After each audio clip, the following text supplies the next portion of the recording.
With us now on set is CBSN political contributor and Democratic strategist Lis Smith. So Liz, does the pressure now go on Donald Trump to release his medical records in details? Yeah, well, let's hope so. I do think that this takes the pressure off her. Obviously, after that video came out, a lot of people were concerned. I mean, if you saw that video of your mom or your dad, you would probably be concerned. But what the release shows from our superficial analysis so far is that she was telling the truth about her health, and she is in relatively good health.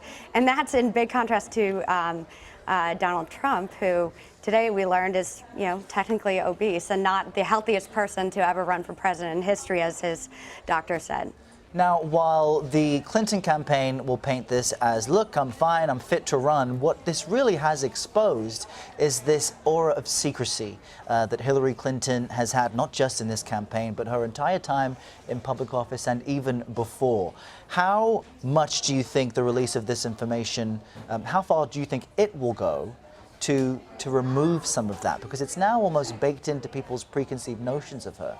Well, look, it won't hurt. I think it will help, and their hand was forced on this, but I think we need to look to see what is she doing in the coming weeks. Is this a new trend where she's going to start being more open and more transparent? If so, then I think it can help her out. But her campaign did rightly acknowledge this week that her lack of transparency and sometimes her nature to be a little bit protective of her personal details has hurt her with the American public. Yeah. And them taking this step today is a good step forward for them. But this isn't some tawdry detail of someone's life. I mean, it's legit. These are health issues for a future president who, God forbid, becomes incapacitated. I mean, is there a chance for that?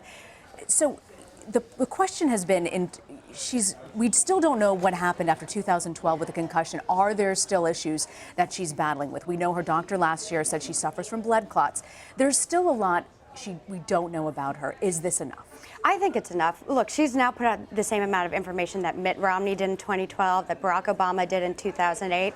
No one probably is going to meet the standard of John McCain, who put out, 1,700 pages in 2008, but I do think it should put to rest questions. And look, for the sake of our country, I understand that people's physical health is important, but I think it's more important that we discuss these candidates' fitness for office rather than their literal physical fitness. Well, we know that being president of the United States is a grueling job. It ages you quite quicker than you typically would. I think 8 years equates to 20 years, some doctors have estimated. Just look at Barack Obama now compared to 2008. He looks pretty good.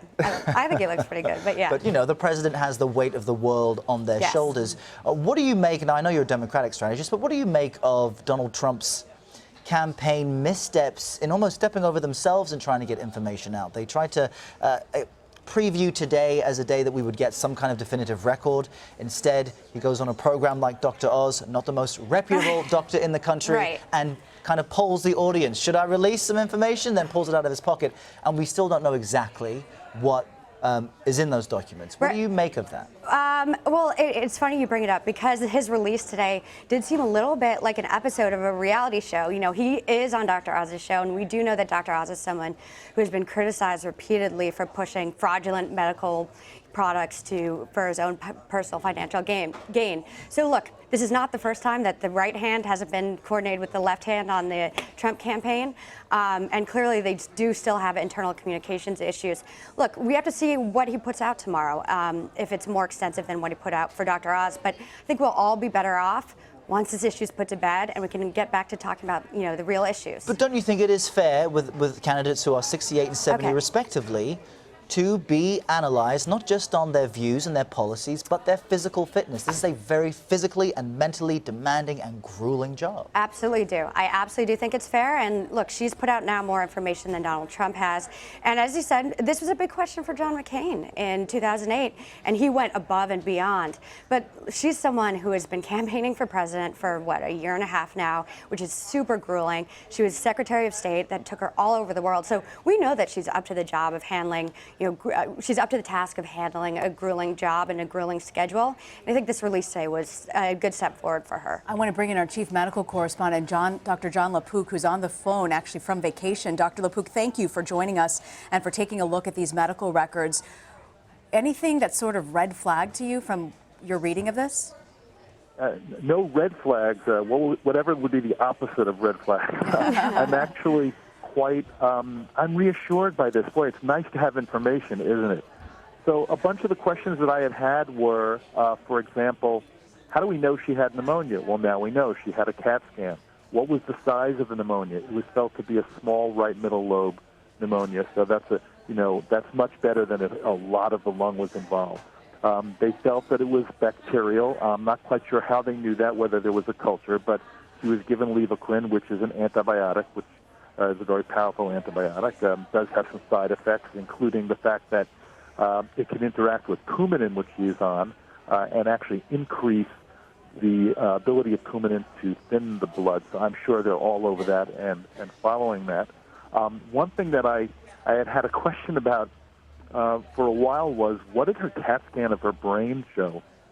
Because remember, she had that the clot in her brain several years ago, and it was reassuring to see that in March of 2016, when she was being evaluated for an ear infection and sinusitis, they did a CAT scan of her brain, and the report says this scan showed no abnormalities of the brain and just mild inflammation of the sinuses. That was something that I had a concern, that was reassuring. Now, I'm just looking at this information right now. I literally looked at it for the first time 5 minutes ago, but that's my initial take. That was sort of, we were just talking at the top of the broadcast about whether there are any lasting effects from her 2012 fall that led to concussion and also a blood clot in the brain. So from your sense of reading this really quickly, is there any sort of lasting impact that you can tell from that fall, from what they've released today? Well, there's radiologic, problems, so that would be based on a CAT scan of the brain or, an MRI. But sometimes the MRI can be a little more sensitive than the CAT scan to look for certain things. But it's very reassuring to see the CAT scans normal. And then, obviously there's how she's doing clinically, but, at the very last paragraph of this, it says, she continues to remain healthy and fit to serve as President of the United States. Sincerely, Lisa Bardak. And knowing that and looking back at some of that footage at Hillary Clinton campaigning and coughing and powering through it almost gives you a sense that, wow, campaigning is very difficult. And imagine not being able to show any vulnerability, right, while you're trying to be on the mend. And Dr. LaPook, what do you make of Donald Trump's sharing of information today on a TV program indicating that he has a letter from a hospital and a doctor? It's not a full comprehensive report by any means. They're teasing ahead another episode, so they just want people to tune in. But from what you know and what you've heard, are there any details there at all? That would not be a standard way for, I have 1,000,001 caveats anyway, even commenting on Mrs. Clinton's situation and Hillary Clinton's situation, just based on another doctor's report. And this is a standard type of medical language that gives detailed information. I can look at it, and assuming that what you see is what you get, then I can interpret it with all the caveats. I'm not her doctor. I haven't examined her. I haven't spoken to her. All that stuff. To go through, through it the way I'm hearing is going to be done with Donald Trump. It puts a whole another layer of a whole other layer between me and the information. So it's hard to know whether I can make anything at all based, on it. I haven't seen it, so I want to it's hard for me to really ask you about the cholesterol level here. 189, which my understanding is pretty good, and she's not on any cholesterol medication. Are you surprised? No, you have to choose your parents well Genetics, huh? when it comes to your cholesterol level. The best thing in terms of that is that her coronary artery, when they did the CAT scan, they also did something called the coronary artery calcium. And that's to look for how much calcium is actually in the arteries of the heart. So when it's 0, which is what it was, that's a very good sign. So that puts her, at least in terms of the amount of calcium, coronary calcium in her heart, that's as low a risk as you can get. So that's a good sign. You like to see that. Dr. Jon LaPook, thank you so much, Dr. LaPook, for weighing in on this. Get back to your vacation. I'm actually on assignment. Just as good. Get back to work, I guess. Thank you, Doctor. We won't tell you where he is. It's just somewhere tropical, and we'll leave it at that. We'll keep you guessing. So, Liz, does this put the medical questions for Hillary Clinton to bed? And in the eyes of, perhaps Donald Trump supporters, is this now a non-issue? Should it be a non-issue? Well, look, I mean, I think it puts it to bed for, people who live in the reality-based world. With Donald Trump supporters, they probably won't be happy until Rudy Giuliani himself is performing a gynecological exam on Hillary Clinton. So, look, there are no... You're not one for subtlety, are you? My goodness. There are no depths to the lows we've seen from Rudy Giuliani and his ilk. None of these people are doctors. They're going out there throwing out these completely irresponsible claims about our health. And so I don't know that they'll stop doing that, but I think for the American public, as Dr. LaPook said, this was very reassuring, and hopefully we can move beyond this long national nightmare. And we'll see what we hear from Donald Trump. Yep.